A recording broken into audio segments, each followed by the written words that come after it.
Hello ladies, I'm here to talk to you today about shedding, breakage, and retaining length. The three go hand in hand with one another because if you have excessive shedding, you're going to have thinning hair. If you have breakage, you cannot retain length. For the first thing you need to do is, for all three, identify the cause. If you are shedding excessively, and we all pretty much know that it is healthy to shed 50 to 100 hairs a day. The reason the scale is so wide is because it depends on the thickness of your hair, how much hair you have on your head to begin with.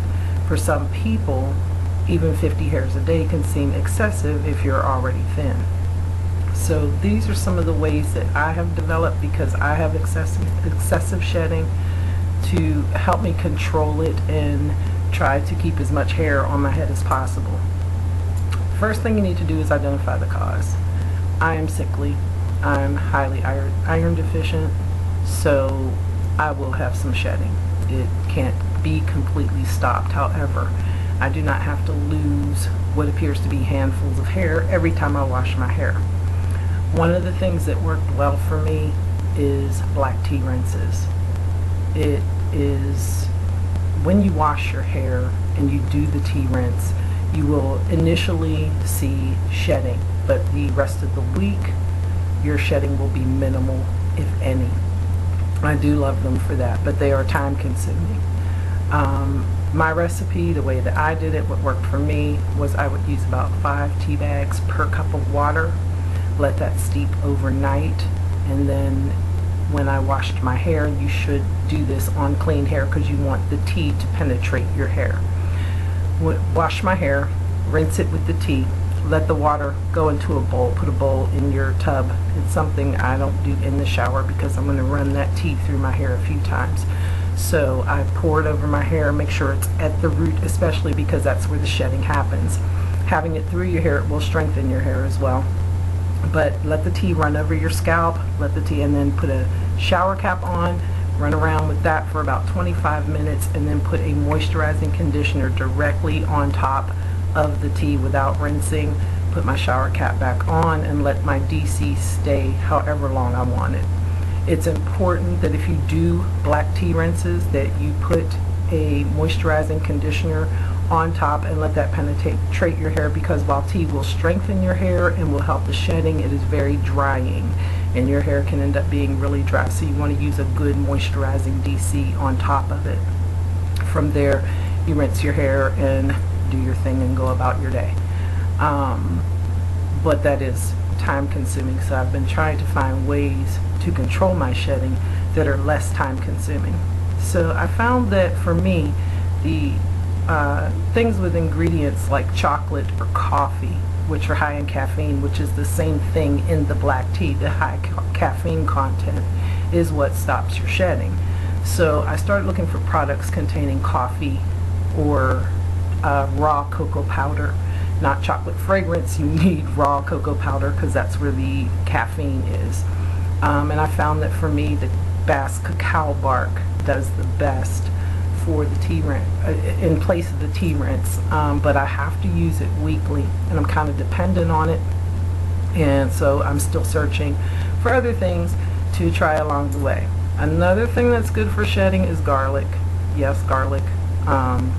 Best used not as garlic powder, doesn't really penetrate very well in a powder form. You can take olive oil or any other base carrier oil that you like and infuse it with garlic cloves for 28 days, peeled garlic, and then strain it, or however you want to do that, and use it on your scalp for overnight treatment, pre-poo treatment, something, you want to leave it on your scalp for a while, for a few hours, and it does work, but it does stink. It stinks, and the smell just wanted to cling to me and stay, even after conditioning and washing, and I would just smell like garlic. No ma'am, no ma'am. So I've been sticking with the cacao bark for the most part, although I'm trying some Rasul clay and chocolate mixes from other companies, trying some other products, and as that goes, I'll let you know. The second thing is breakage.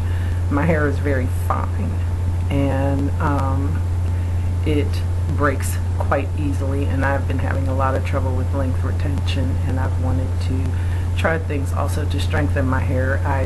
My ends split, and I'm constantly having to cut and clip them.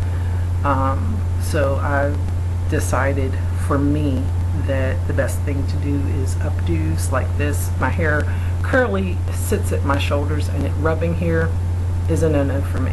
I figure that's what's keeping me at the length that I am. And a lot of people say that if you're not retaining length, you need to do only protective styling, things where you're totally hiding your hair, buns and stuff like that. But I've found that puffs work well, and they can be pretty versatile. I have a ponytail up there right now, but puffs, side puffs, lock socks, however you want to do it. And they can be elegant, casual, throw a headband on, a flower, some little sparklies in your hair, and you can make it beautiful. Pull out the little curls in the back and everything, and you can make it elegant while still also enjoying your natural hair. I did not go natural to wear a bun all the time. So I have to also products, keeping your ends moisturized. This is the one place that products are key. Products don't grow your hair, but they can help you retain length. If you find correct products to properly moisturize and seal your ends and strengthen your hair and keep it strong, protein treatments are great. Always follow protein treatment with moisture.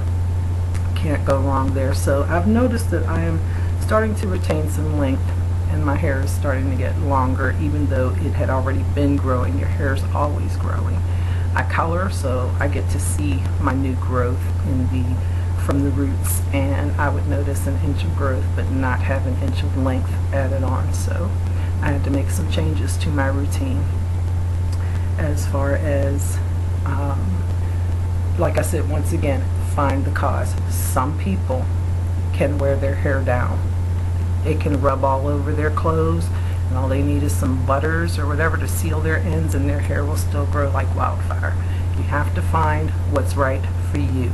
Always do you. The whole thing about this journey is researching what is best for you. So I hope I've helped a little bit in finding root causes and giving you some ways to control shedding. Thinking about products with ingredients. Always pay attention to ingredients with ingredients that work for your hair, that your hair loves. Some products will make your hair look good and your hair will look beautiful, but it will not help you retain length.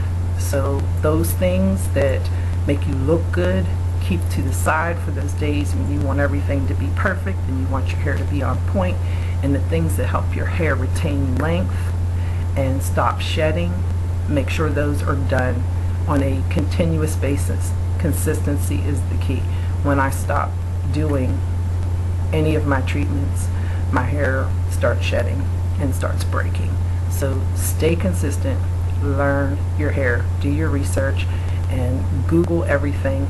Realize too that Wikipedia is nice, but I can go on Wikipedia and type in anything I want to. It is not the answer for everything. Try to find websites that have scientific basis in their knowledge to give you a true idea of what's going on. Also, a non-biased site is best, because you will have one site that will tell you mineral oil is great and another site that will tell you mineral oil is not.